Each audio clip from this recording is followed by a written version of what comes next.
Hello, everyone. I'm so excited today because I have a special guest, something we haven't done yet. Eli Weber from Weber Media. Hello. A pleasure to be here. Love the space, love the office. I'm excited to have you. Thank you. You're a big noisemaker in many ways, but the reason why you like in a good way. The reason why I got excited about having you is when I see that you're ready to talk about stuff. Like I feel like the world at large, they're like, as we all know, like either they're like faking everything, or they fake the vulnerability part. You could do one or the other. Either I pretend that I'm like who knows what, or I pretend that I'm vulnerable. It's very hard to find people that are just real. They're just like how they are. So when I saw your post, which I'll get to in a second, and I was like, hey, why don't we got to just talk about this. We got to talk about it here. It's concepts that we talked about in prior podcasts. People know already this conversation. Let's break it down. I was just excited. Right. So to answer the way I see life, I'm a very big fan and strong believer of the YOLO movement, which is you only live once. And I feel like it's important to talk about the topics that matter. And because many people are not willing to talk about those topics, that's why they really connect to what my message is. Because all I want to bring to people is valuable information and to help them through the things that nobody talks about. Because probably you more than anybody, as an anxiety expert, you know that for most people, the things that bothers them the most is they feel that they are the only one suffering. And they feel that nobody can understand them. So being and coming out and saying the things like, yes, I'm a person, I'm an entrepreneur, I'm a successful guy, happy and everything, but I can also experience anxiety, makes that other person feel like, wow, somebody understands me. Someone understands. I mean, you got your own podcast, right? Yes, so I'm in the middle of launching it. It's called Vibe Podcast or Vibe Talks. I'm not sure yet. It's basically stands for Valuable Information by Eli. And the concept is, I feel like a lot of podcasts, all the podcasts are great. I love podcasts, but I feel like a lot of them are here for entertainment. And what we want to bring to people is valuable information. That's really why I got you here. Exactly. That's really why I got you here. It was like the podcast, as everyone knows here, a podcast is really focused on changing people's lives in a very, very real way. Like that's what we're here for. Yeah. So, like I saw this. Let's jump right in. Can we do that? Yes. You wrote a post, okay? Yes. You wrote a post, and I don't remember the exact wording of the post, but the post was basically along the lines of, do people still struggle with anxiety, or is with all the information out there and everything out there, is it just... Is the wound already open and people are not struggling as much? Right. And which was a sarcastic question. Well, as someone wrote on that post, he's like, if we get too many no's, like no one's struggling with anxiety, we got an issue, because we were talking about being vulnerable and real. Like the people that write like, nah, anxiety's fake. That's an issue. But I want to jump in there on that anxiety piece because I think it's so critical. Because I think the way that I see it, and we discussed earlier in the podcast, the way that I see it is that there seem to be two modes that people use when they deal with their anxieties, struggles, whatever it is, emotional stuff that come up by them. And they either run away from it or they force themselves through it. Yeah. And obviously, just escaping and escapism, whether that's with addiction or whatever it is, it could just be like just finding ways to just ignore reality. They're both negative. They're not, even the way of forcing myself isn't great, because it limits me in a bunch of ways. I'm just going to throw this out there and I'll hear your response. It limits me in that when I'm forcing myself through something, number one is I'm limited how much strength I have. At some point in time, I'm just going to, kind of just fall apart. It's like, how much can I do, right? But also the fact that it's a struggle kind of makes the struggle bigger. And that when I'm worried about something and then I'm like, oh my gosh, I got to get through this, it like makes it into something like bigger and bigger and bigger. Wow. And if we have a way that we can remove it, I'm going to give you the mic in 1 second. If we have a way that we can have that the anxieties that we have don't overwhelm us to begin with, aren't we in a much better place? Wow. That is super powerful. Yeah, they call it the fight or flight, this choice that constantly hangs. As are we going to fight the anxiety, or just or run away. I think that like you said, facing the anxieties is really what's important. Talking about anxiety, I feel like I'm getting anxiety right now. Talk about that. Talking about anxiety is very important, although thinking about it could make you get anxiety. But I feel like I've had my fair share of anxiety, and I feel like I've really worked to understand what anxiety is and how to deal with it. To a level where I feel that I don't have anxiety anymore. For sure not an anxiety attack. An anxiety attack would mean somebody feeling for multiple minutes like they can't do anything. They feel like they're in a jail, and they lose their chain of thought. They're losing their feeling. They're feeling hot, cold. Many things can happen. The hyperventilating, people can, Yes. One of the main reasons, by the way, that people end up in the hospital for heart conditions is anxiety attacks. Wow. Yeah. It's not actually a heart condition. It's anxiety. Right. So today, for me, it was super important to meet you, an anxiety expert, because I come to people as a regular person. I happen to be a CEO, an entrepreneur, a blogger, an influencer, entertainer, but at the end of the day, I'm a regular person. I did not go to school for this. I did read a tremendous amounts of books, and I did listen to a lot of people, experts in this field, but you're an actual expert, and I really want to get to know what is anxiety, how people can deal with it, because I think that everybody has anxiety, and most people do not know how to deal with it. I would go so far as to say, and this is going to sound a little bit presumptuous, but I would go so far as to say that even the people that feel like they got it, because the concept of anxiety in our world is like so prevalent. Like the vast majority of people feel like anxiety, even the people who work with it, they're like it's manageable, instead of recognizing that there actually is a way that we don't have to struggle with it anymore. Right. And to me, that's tragic. Right. Because I work with, entrepreneurs, business owners around the globe, and people with multi-billion-dollar companies, like very large companies, and everyone's held back. Now it's not always anxiety; it's different emotions that come up. But if you think about it, you take any guy. Let's break it through for a second. You take any guy, wherever he might be, right? He owns this big company, and he has some idea coming in his head, right?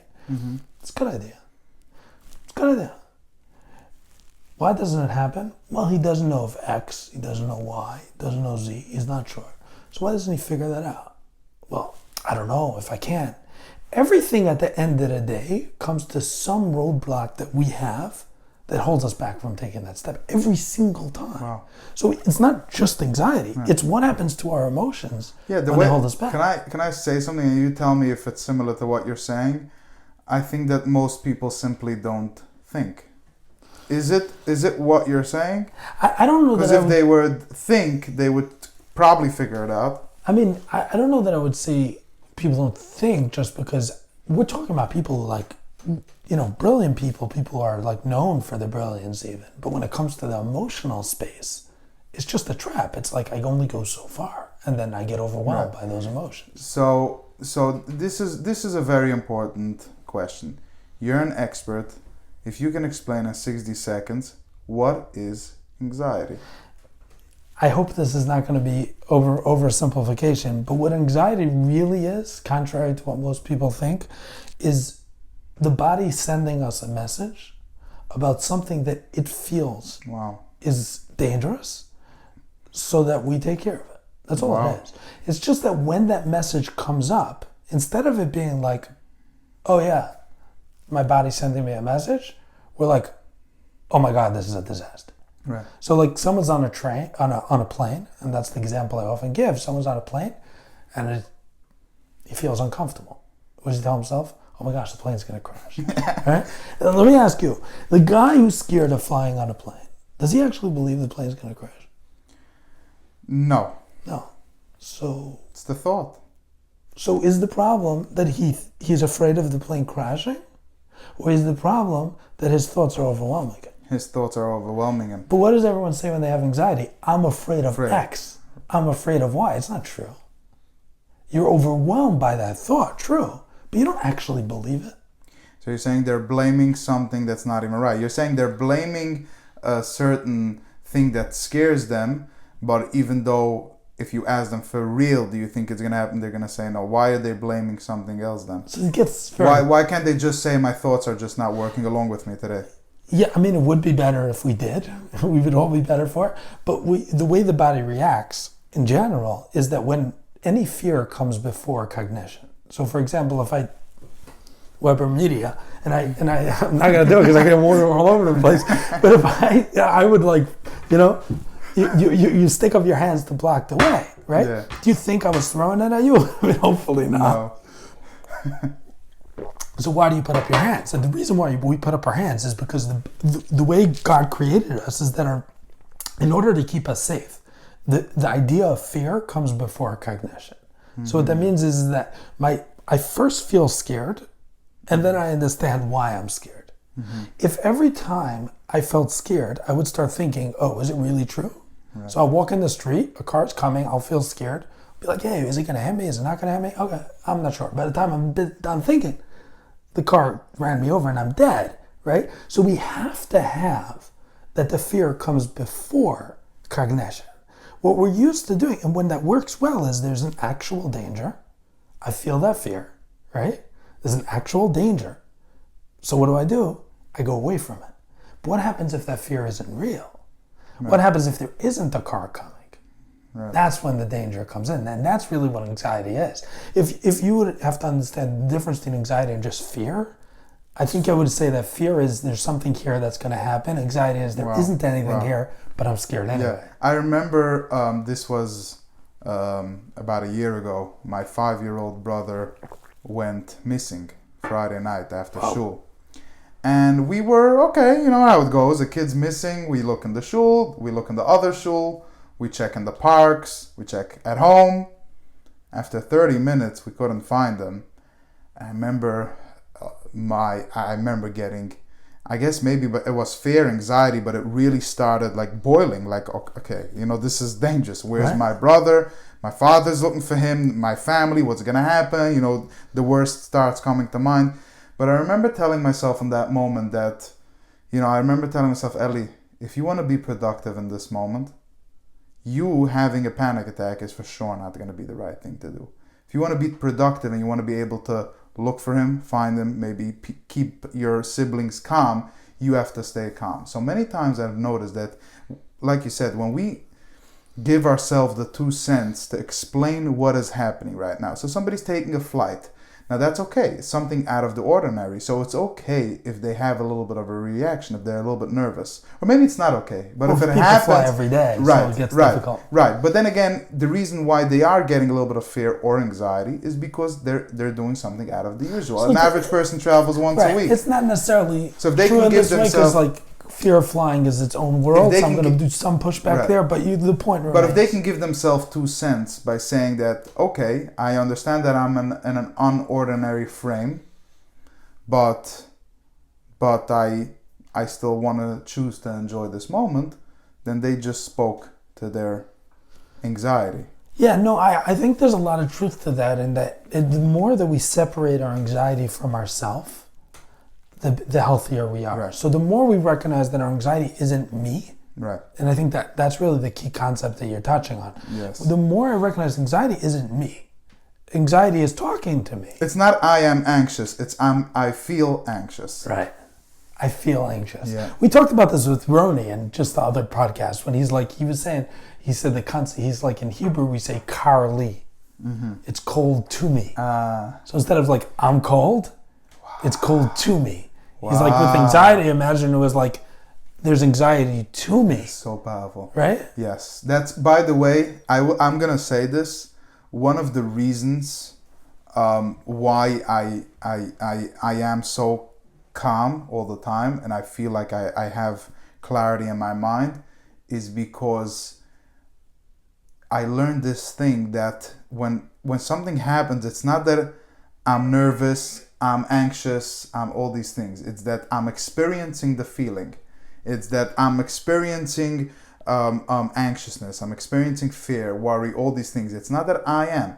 I am a beautiful, perfect soul that might be sometimes experiencing things that I'm not liking. So most people will say, I'm so nervous and I'm so angry and and not only that, when they say these things, the mind is listening and says, oh, okay, we're feeling anxious now, or feeling worried, and it says, okay, I'll give you worried. People would say, I feel so sick right now. When you say those things, your mind is listening, okay, we're feeling sick right now. So people don't know this, but the mind in general has one job. They say it takes 1 billion years to figure out your mind. No. I'll tell you right now what your mind's job is. I'm very curious what you're going to say, because we talk about this a lot here. Okay, your mind's job is one thing: to do what you tell it to do. The podcast is called $1 Million Podcast. Right. You tell your mind, go make $1 million. Guaranteed, if you tell it to yourself long enough, it's going to get you $1 million. You tell your mind, we're healthy. I am healthy. Can I push back? Sure, please do. Because there's two parts that you're touching on here. One is just healthy, right? I mean, there are definitely people that are very sick. And yes. I think if they said I'm healthy all day and they have cancer, it's going to make them better. If they have cancer and they say that they're healthy? Yeah. Of course it's going to make them better. Really? Yeah. So you're saying the cure to cancer is we just got to tell ourselves I'm healthy. So again, I'm not going into God, the Creator's way of doing his world, that's up to him. But it's 100% true that if somebody does have an illness and they keep on staying positive, your body is working, your mind is working, and it keeps on taking signals. So if you're a fighter, I'll agree that then it's going to work. If you surrender and you give up, what happened in the times of World War II, where for a while they did not allow kids to go to their mothers, and the kids would die after 7 days, not because they didn't have, just because they were lacking, not because they were in other people, just because they were lacking that comfort from a mother. So I don't know. For us to have a sense of belonging, for us to feel like we're in control is a very normal thing. The moment we give up, these kids that were not given to their mothers, they gave up. They said, I don't have a point in living. There's a lot here. There is definite truth that our emotional state affects our physical health. But the concept that if I would just feel I feel okay, that everything would go away is just not true. So if you feel that you feel okay, and you can actually put yourself right now into the feeling of you feel okay. The cancer's destroying the body. Okay, so what's happening is when you're feeling okay, your subconscious mind does not know the difference between what's real and what's not real.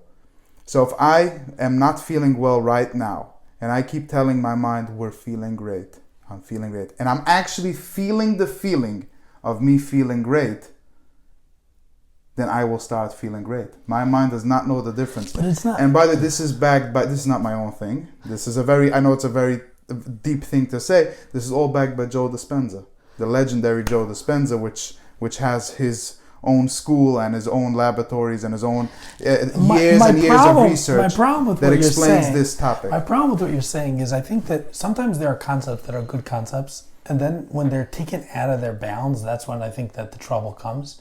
Like, I think that we don't recognize enough how much our emotional health affects our physical health. And we don't recognize how, and we see that. There's statistics. You can read up on it, and our audience can read up on it. How much anxiety affects even the longevity, how long people live. It really affects our physical life. But the idea that if only I would believe that I'm okay, that my cancer will go away, just isn't true. I have to push back hard on that. What should one do? Do what you gotta do. What you gotta do? Get the cure. Where should I direct my thinking? I'm asking you. Oh, that's a separate question. I'm asking you. Should a person be hopeful or should a person be despondent? Of course a person should be hopeful. The question isn't if being hopeful will help. I fully agree that being hopeful will help. The question is if being hopeful will change the fact that I have cancer. They're not the same thing. There are definitely people that believe like that. It's just, I'm sorry for pushing back so hard. It's just that I don't think it's fair to like the people that died of cancer. Right. I think you have to do both. You got to do the thinking and the physical work. Action, take the action. Yeah, like you're saying, 1,000%. And I think we're more in agreement than disagreement here, and that is that our emotional outlook affects. Well, let me ask you, do you believe in the law of attraction? Do you believe that everything that happens to us is some way or another attracted by ourselves, good or bad? I think that the law of attraction, and I'm gonna get into this for a minute, if I may. I think that it's somewhat misunderstood. I don't know true or not true, but I think that what happens is when I actually believe something, and this is really, really, really important, because this is, I think, much more accurate, I think, than say with cancer. When let's say I believe that I'm going to be successful at this business endeavor, and this is a really important concept. So when I start doing things, I end up doing actions that bring me to that success. When I believe it's going to fail, I end up doing things that cut me down. And we don't realize how far that goes. Right. When I actually believe something, my actions follow it. If I believe this is going to fail, you know what ends up happening? And this has to do with the cognitive dissonance. The concept of what I believe has to fit my worldview. Right. And we take the world and we try to mold it according to our views subconsciously. Right. So if I believe something will work, I end up just doing things. When someone thinks they'll be successful in a certain sport, they do it better. Right. There's that famous story with the runners. There was a certain number that scientists believed runners can run a mile or whatever it was. I don't remember the exact thing. And that was the number. And no one beat it. And then as soon as one person beat it, the next years, it was like a bunch of people beat it. Right.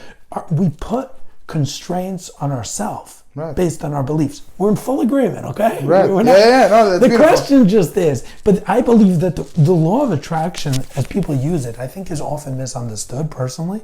I think it isn't some sort of subliminal thing. It's a simple concept. The concept is that when I actually believe something, my actions tend to follow what I believe. When I believe something will fail, I tend to do things that end up making me fail. Wow. I don't even realize why. Wow. When I believe I'll be successful, I end up doing things that make it work. And if I can add to that not only the law of attraction is that when I believe in something is that my actions will follow me to my goal, but it's also that my goal starts coming closer to me. So my question... Because your mind is now finding new ways how to make this happen. You connected a mental chain to your goal. If I say $1 million, I am now physically connected to $1 million. So okay? This clearly, and correct me if I'm wrong, when I believe I'm going to do something, what ends up happening is that things happen without me realizing, but there's a reason. The reason is because if I believe it will happen, then I just noticed. Let's take a simple example. Then you just notice those things. Yeah. Yes. Yeah. If I believe that a sale is going to work, what do I do when I get on that phone call? You're all the way. You're so positive. You're doing your best. You're really excited about it. You're upbeat. And what happens if I don't believe it? I'm like, I don't know if you really should buy this. Maybe you should, right? Exactly. And we all do that. Exactly. So the concept of believing, like, and if I may, and I'm putting this down because this is really important. I think we completely screw up what as humans we're capable of, and it bugs me to no end.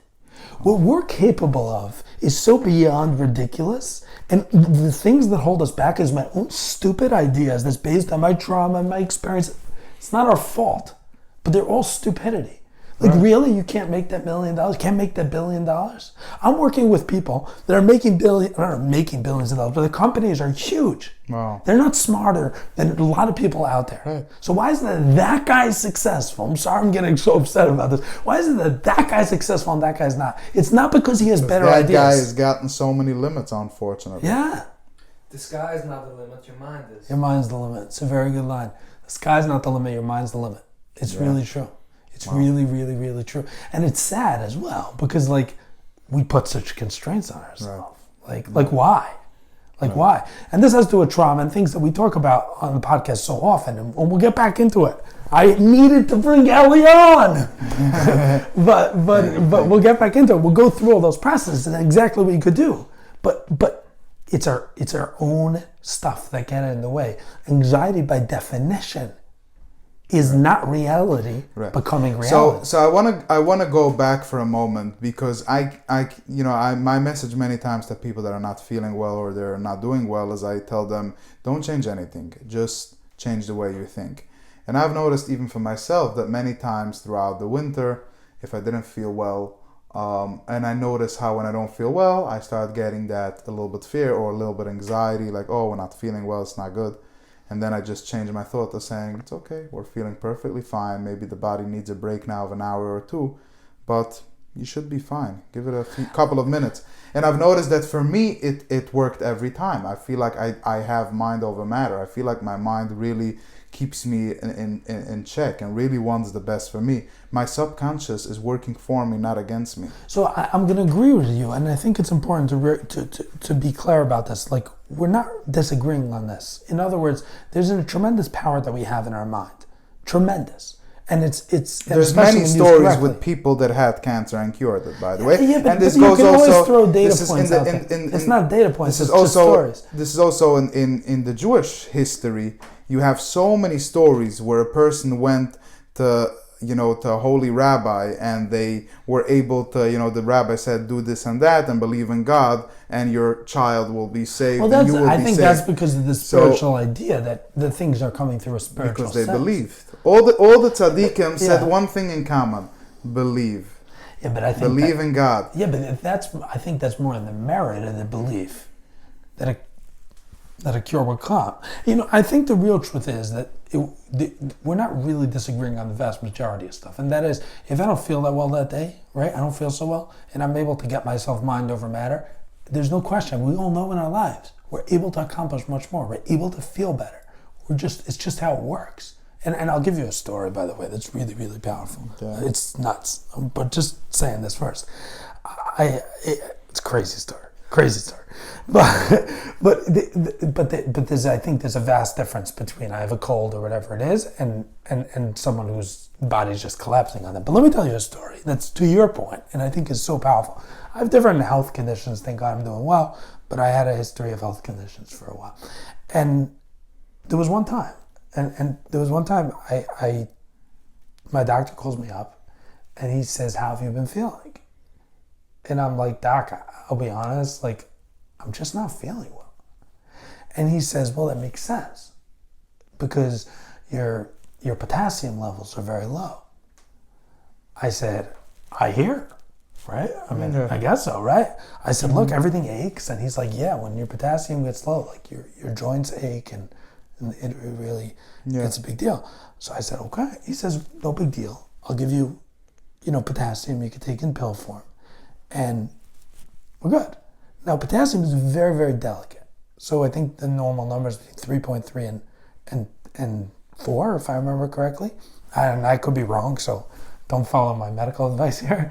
But they'll hospitalize you at somewhere between 2.5 and 2.7. Like, it's very delicate. Because if your potassium gets too low, your heart stops. Wow. That's not good. Right? Yeah. Anyway, I'm not feeling well. And my joints are hurting. And it's just getting worse. And I'm taking stuff. My numbers keep on showing low numbers. And I'm telling you, I remember that sukkahs. I could hardly walk. Everything hurt me. Wow. You know what's crazy? What? It was a lab mistake. My numbers were fine. Wow. Is that crazy? That is that crazy? Insane. But I had the papers. The papers said I was sick. I knew I had a lab test. So what do you think my body did? It collapsed. Wow. Isn't that crazy? Yeah. So I'm in full agreement to that extent. I just think that there's a very big difference between stuff that like, oh, I don't feel well because I feel like I don't feel well, right? And like the fact that my body's just collapsing. I don't think we could change the cancer cells are still attacking my body, whether I believe it or not. I think that we may even, and there are studies that show that my belief and my hope changes the outcome, but it doesn't necessarily change the whole thing. Our entire body changes at every moment and every day, our body is creating new cells, and everything is changing. And every 90 days, we have an entirely but when we're talking about new cancer, body. we're talking about the cancer cells didn't go away. It's still destroying the body. It's like the physical stuff are still happening. I think we could agree on one thing. Okay. We could agree on one thing. Would you tell me that if, well, okay, let's not even go there. We could agree on one thing. Our emotional state and what we believe really makes a difference to how we feel. Exactly. Whether it makes a difference to whether my cancer will go away, separate conversation. I strongly believe that doesn't work that way. And you want to say otherwise, I would very strongly push back on that. But one thing we do agree on, and I think is really important, and that's the story with the potassium, right? Yes. Like, that's crazy. Like, when I believe that my potassium was low, like, you can't tell me, like I knew it. Like, what's better than a lab test, right? Can't get better than that. And I felt so hard. Yeah. Well, the fact is, we live in a world where people keep on talking about themselves and saying stuff like, I'm sick, I'm not feeling well, I'm not doing well. And those things are extremely harming to a person's body. On the other hand, what if you make it a habit that every time you want to say I'm not feeling so well, you know what? I'm feeling great. Maybe it can be better, but right now I'm feeling great.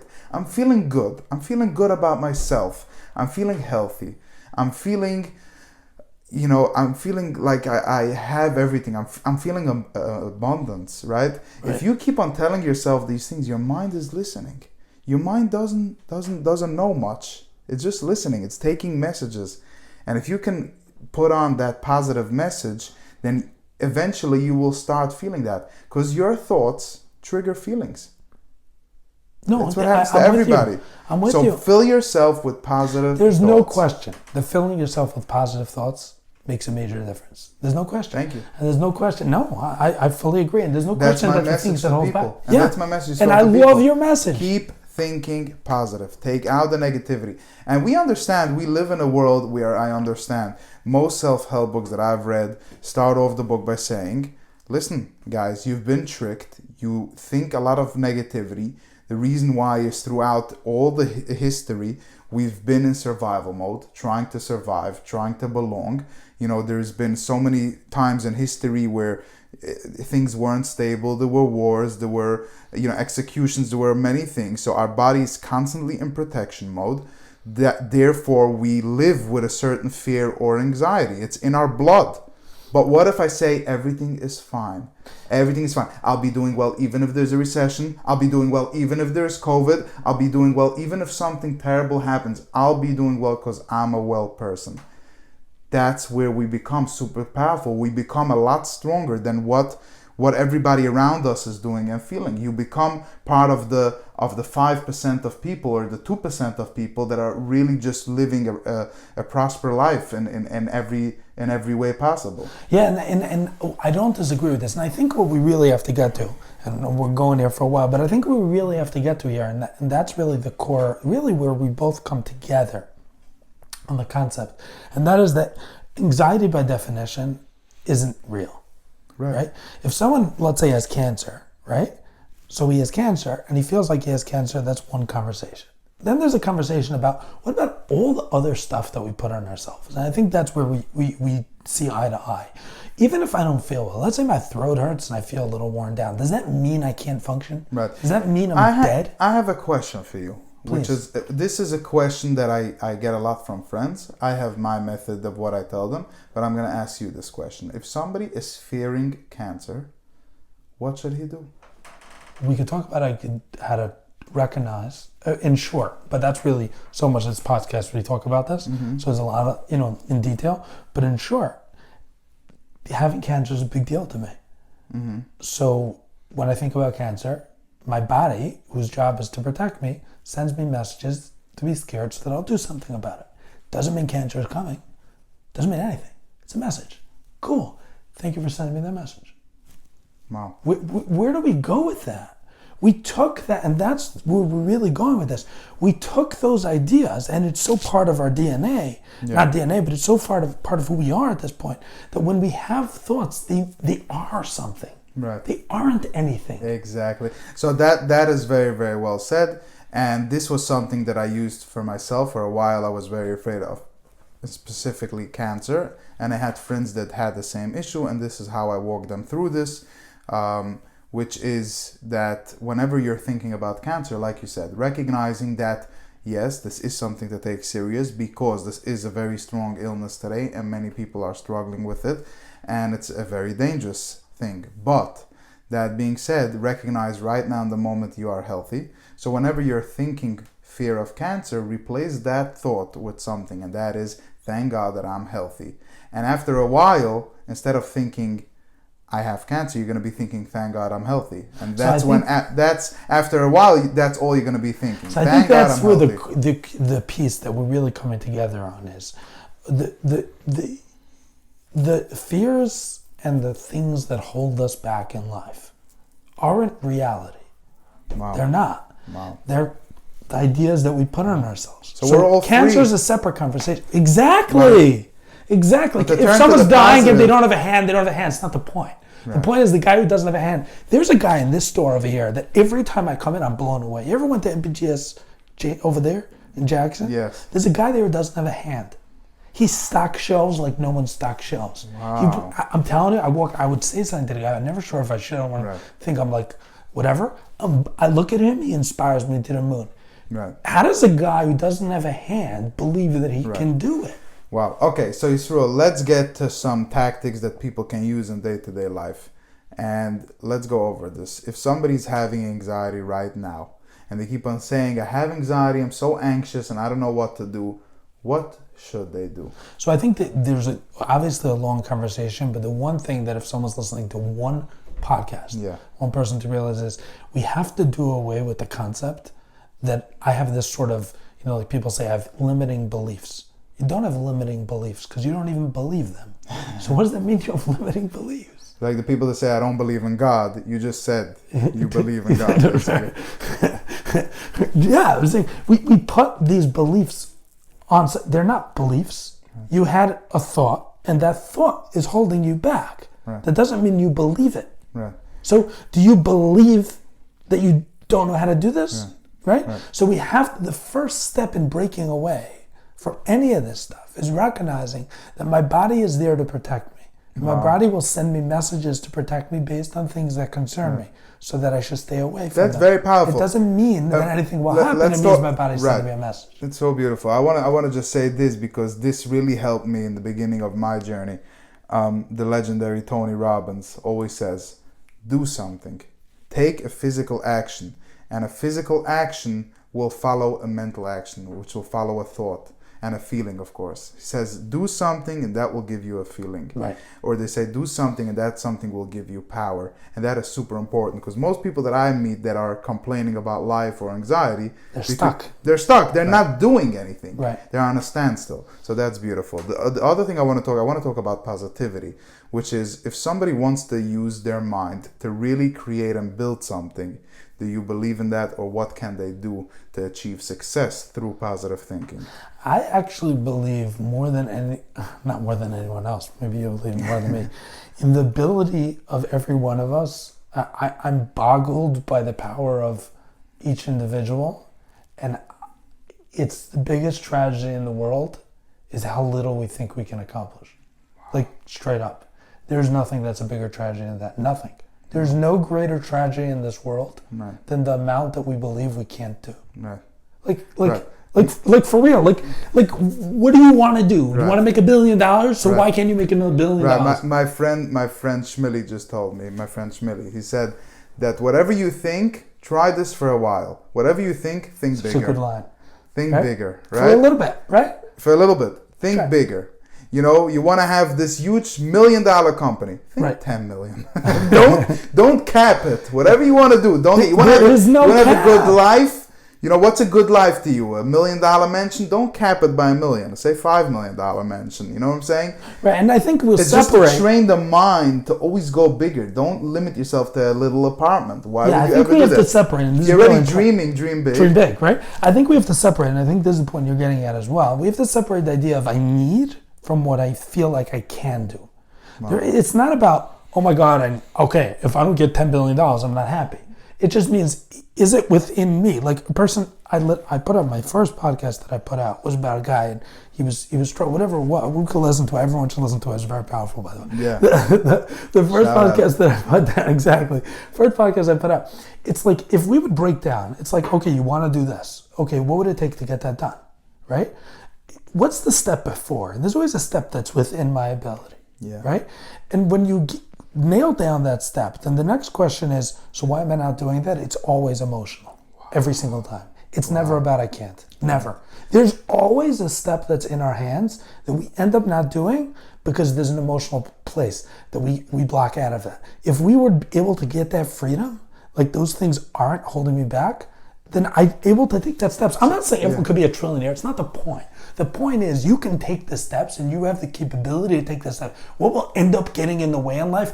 I don't know. But what do you tell to a lazy person? I don't think people so are many lazy. people today's days, they have one issue. I'm lazy. I'm not motivated. I don't believe it. I'm not motivated. I'm lazy. I just don't want to start. I want to go to the gym ready for years, but I'm already 45 and I'm lazy and I don't want to go. I don't believe it. What do you tell them? I don't think people are lazy. What do you tell them? I'm sitting here. I'm your client. I say, Yisroel, I'm lazy. I can't change my life. You're not lazy. You just don't believe you can do it, so it becomes so overwhelming that you don't take the steps. When I feel like that step in front of me is so big, guess what I do?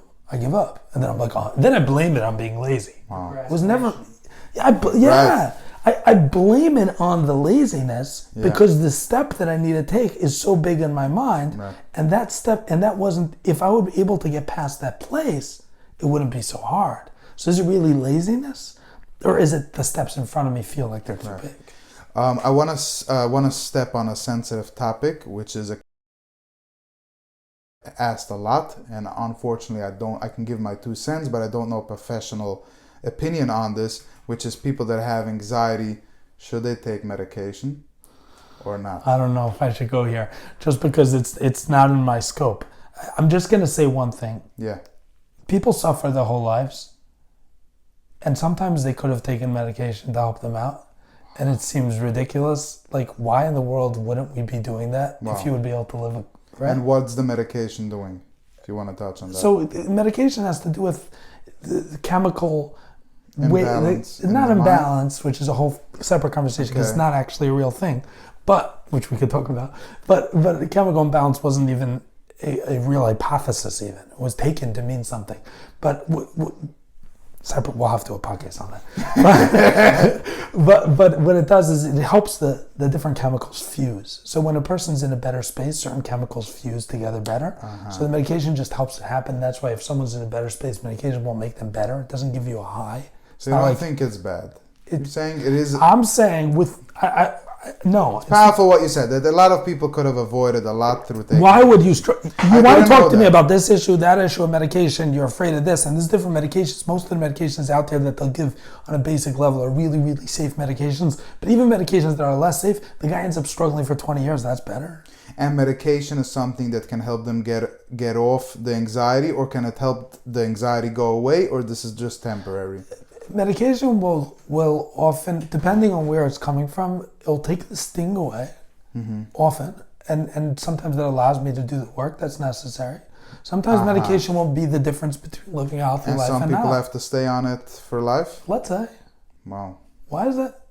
We're so messed up. We're like, I'm not taking that medicine. Why? I don't want to have to take medicine. So instead the guy's sitting on his chair, not doing anything for 20 years, but I'm not taking medication. That's better. Okay, this is also a very important question. I'm sure you have this. People or clients call you and they say, Yisroel, you got to help me out. I just heard this bad news, or I don't know why I'm feeling this. I'm traveling. I'm extremely anxious right now in the moment. What should I do?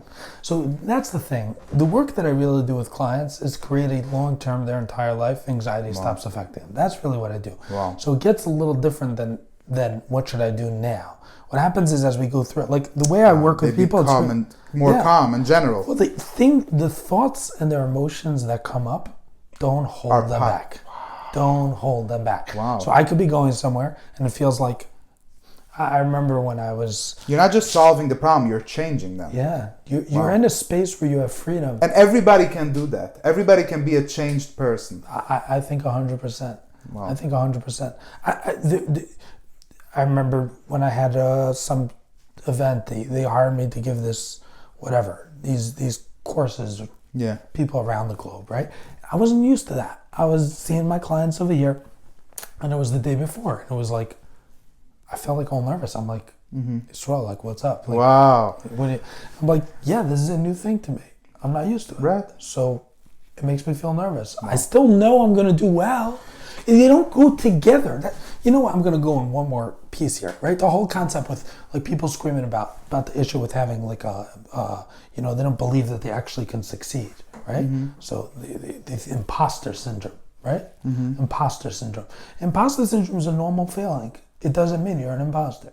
Like, why are we taking our emotions and giving it nice names? Yeah, it makes me feel like I'm a fake. You know why? Right. We could talk about why it comes up. Does it mean that I'm actually a fake? Does it mean that you're not able to do what you're doing? You're smashing it.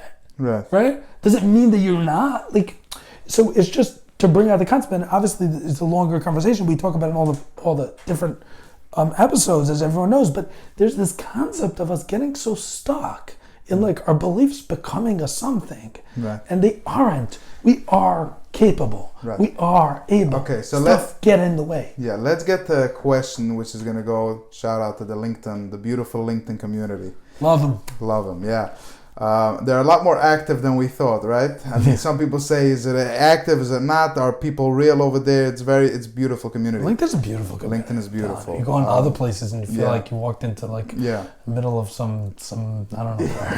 LinkedIn's so like the question friendly, is for somebody that has business anxiety. I know what it feels like. I'm going to be honest. I Baruch Hashem, have a successful business with employees and clients and, money coming in and out, Baruch Hashem. The question is people that have business anxiety, what's your best advice? Because this becomes their life now. The one thing I would tell them is it doesn't have to be this way. Like you can live a life. I can't. I've worked with so many people. I would tell What's the number one cause to a businessman having anxiety? Well, of course they have anxiety. Why wouldn't they have anxiety? So you're saying let it be there and see what you can do. No, I'm saying that you can get past it, that it won't affect you anymore. But like the idea, like why should business people have anxiety? Because they're dealing with super levels of stress that regular people aren't. But if I have a 9-to-5 job, I clock in, I clock out, I get a paycheck. I mean, everything's on the line every single day. Why wouldn't you feel anxiety? Wow. And we're like embarrassed that we're anxious. Do you know the statistics on like? But I find there's methods to help that. I feel that every businessman, if you're feeling anxious, I would say most of the time it's because you're two things. You're not organized and you're not communicative. Here's the thing that I'll push back on. Okay.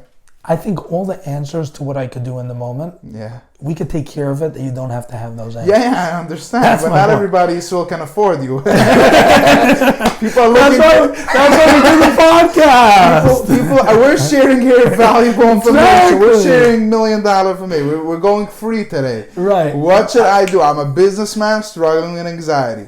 What should I do? But by the way, I did use your method. I did use your method. At a certain point, I found myself anxious with business. And I said, God, I don't want this. I said, anxious about my health or about my life or about my family is one thing. But about my business, it's like so out of me. I said, I don't want to feel this. And then I said, hold on. I do want to feel this. And let me see what I can do. And I remember at that point, I went and I hired people. I remember I sat down with my best friend. We made an entire list of what needs to be done. I started organizing myself like crazy, so there was no doubt, because anxiety comes from the unknown, from doubt, from not knowing, from ignorance. 1,000%. So my message to any CEO would be, figure out your stuff. What is it that you need to do? Get organized and get communicative, because one person can give you so much anxiety. If you're not in communication with them, you're now, another thing, our mind, we don't know this sometimes, but your mind is taking up space right now, because your mind is storing that. Oh, this guy, there's a certain, you're holding on to them, even though you're trying to block it out, which is even worse. Right. So be organized and be communicative. So I agree with you 100%. Look, the only reason I push back, and this is important, is I agree with you 1,000%. Not just 100. The problem is, what's really weird? A healthy mind doesn't need certainty. That's the issue. Do you see? Do I know that a car is not going to come through that window and smash me in the head? Well, there's a chance, you're saying. There's a chance. So why am I not worried? This is a new concept that you're introducing me to, which is really... I always know about accepting it. But you're saying not only accept the anxiety, accept the fact that it can happen. It doesn't mean I have to be worried about it. Right. You're saying even though I accept that this thing can happen, the don't fact be worried that a car can That's come... impressive, right? Yeah, but the fact that a car could come through that window, right? Does that mean I have to worry about it? Right. So yeah, it's true because it's not a big risk. Right. I'm not saying a car's come in. That's a different conversation. Yeah, it's true. No, the reason why, and I'm giving you back to Mike. I apologize. The reason why I push it is just because a healthy mind doesn't need certainty. A healthy mind never has certainty. When you drive down the highway, you ever think about this? It blows my mind. You're driving down the highway, you're driving at 75 miles an hour. The guy next to you is also driving at 75 miles an hour. If he moves his steering wheel like this, you're dead. Mm-hmm. You worry about it? No. Why not? I don't know. Why not? Because I don't think it's going to happen. Oh, yeah? I don't know. People die in car accidents every day. Right. So why don't we worry about it? That's the thing. A healthy mind doesn't. Do you see that? A healthy mind doesn't need certainty to feel better. How do we get a healthy mind? The problem is that when I have things that for whatever reason, because of my past and my experiences, there's a reason why my mind feels it needs to protect me from it, right? So let's say certain things didn't work out. Or let's say this is really important to me. Let's say my success in business, if I'm successful in business, then I feel okay. But if I don't... I'm laughing because, you know why? You know what's funny? I like to think of my little brother. He's 6 years old. If he would have been a CEO of a company, would he ever have anxiety? For sure not. Kids don't have anxiety. It's all a joke. Can you imagine? They would be running their business like nothing ever happened. So it's true what you're saying. That all your anxieties are technically coming from a place where deep down something keeps on blocking you. Right. But a kid that doesn't have anxiety, they don't even have a subconscious mind. They're just conscious. That's a whole other conversation. They can but the point be remains. a CEO and make millions of dollars, not feel anxious. They'll be communicative. They won't be sarcastic because they don't even know what that is. Our past kills us. Our past kills us. Our past kills And what us. do we do about our past, Yisroel? We don't have to live our past. There's a way through it, but that's a longer conversation. Is it only through professional help, or is this something that people can read? We go through it on the podcast, so hopefully people can get that information. Let's share a method with them. So yeah, I don't know if we could do it on one leg. A small tip: somebody that wants to try to start healing his past. The most important thing is to realize that our body's most important job is to keep us safe. So because its job, like the subconscious, right? What does it need to do? It needs to make sure you're safe. Wow. Right? That's what it needs to do. You have to be safe. But it's keeping me too safe. It always does. Because safety, by definition, what's the safest thing in the world? Don't do anything. Right? If I don't do anything, I can't get hurt. Right? I don't do anything. Our mind doesn't want to do new experiences. Why should it? Right. Because its job is to keep us safe. So when I've gone through things that for whatever reason made me not feel safe or were a big deal in my life, then when it comes up in a different way, my body starts sending out scary messages of like, oh my gosh, this is a big deal. So that I stay away from what it understands as danger. And that's why it keeps on coming up. And what we have to realize is this isn't something that you have to be stuck in. We need to be able to help that the stuff that affected me, the stuff that automatically send up those messages, stop sending out those messages because I am capable. The worst thing in the world is when we stop believing in our own ability. Our stuff becomes so big that we start thinking like, I can't do it. It's not. It's outside stuff that get in the way. Right. And that's crazy. That's so beautiful. Eli, it was amazing to see you. I'm so happy. I'm so happy to speak to you. I got tremendous clarity on speaking to you. I think that the three main takeaways. You're good like that. You pull it together on the spot. Thank you. We're gonna figure out where we're going with these three main takeaways. But pressure. I'm stopping you. There's actually a study in this. If I asked you right now, I'm like, "What's your name? What's your name?" You don't know your name. Why don't you know your name? You see, the mind under pressure always will shut down. That's what we don't realize. Like our anxiety kills us. We forget our own names. So when I'm like 3 things now put on pressure, you're not gonna remember any 3 things now. So no pressure anymore. He doesn't have to say anything. But isn't that then crazy? You can do the opposite. You start with a sentence and your mind will fill out the rest. Because it starts believing. When I start the morning video, Yeah. when I say good morning, all beautiful people, or happy Weber Tuesday, Media. yeah, many days I don't know what I'm saying yet, but my mind knows that after doing this, a quote has to come out. So it just comes. Well, because it believes it can. Right. If it didn't believe it can, it would just shut up. We're never going to stop here. Eli, it's been awesome. It's been awesome. Thank you. I do want to do 3 takeaways. Takeaway number 1 is that when living with anxiety, you don't have to live that way. Takeaway number 2 is that when you get rid of that anxiety and you free yourself from those things, you become really unlimited. And these limits many times just come from a childhood, meaning that right now in the moment, there is no problem. Even the thing you're having anxiety about, you also know that it's not real. But there's something deeper that's attaching that feeling to something. Thank you. And the third takeaway would have to be the thing you just said, the last thing. That I forgot what it was. No, you said that I asked you what's one tip you would give to somebody that is the stuff that get in the way, stuff that get in the way from our childhood. Correct. Our body is busy protecting us. It doesn't stop protecting us. Yeah. And it will continue to protect us until it stops. Right. So basically remembering, the third thing is basically remembering that when you have an anxiety, understand that it's just here to protect you. Everything is fine. Everything's okay. If you're taking a flight or if you're worried about what's going to happen or about your future or about getting married or about your kids, it's totally fine. It's everything fine. Maybe you want to take a deeper look inside you and see why you're so worried. But if you are worried, it's totally fine. It's a very normal thing. Don't overthink it. Don't make it into something that it doesn't have to be. Exactly. It's been a pleasure. Thank you. I appreciate it.